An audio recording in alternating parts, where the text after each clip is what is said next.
One of the most common metabolic problems today involves your liver.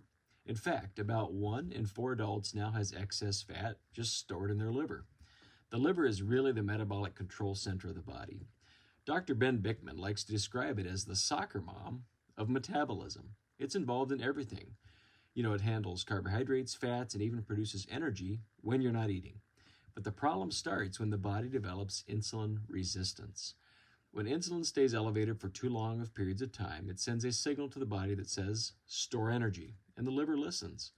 Two things begin to happen. First, fat cells start releasing fatty acids into the bloodstream because they've become less responsive to insulin. Those fats travel straight to your liver.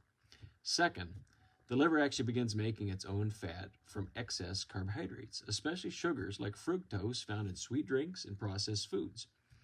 So now the liver is being hit from both sides, fat coming from the bloodstream and fat being created inside the liver itself. So when insulin remains high, the liver can't burn the fat efficiently, so it stores it.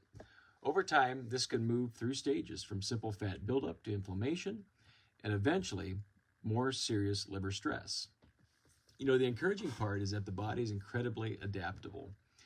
Supporting healthy metabolism often comes down to a few key lifestyle habits. And this would be avoiding, constantly spiking your insulin. Focus on whole foods instead of highly processed carbohydrates. Be mindful of excess sugar and alcohol. And allow the body time between meals so insulin can come down again.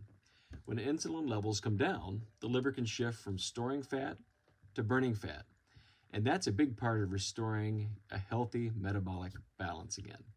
This is for educational purposes only and not medical advice. To your health, have a great day.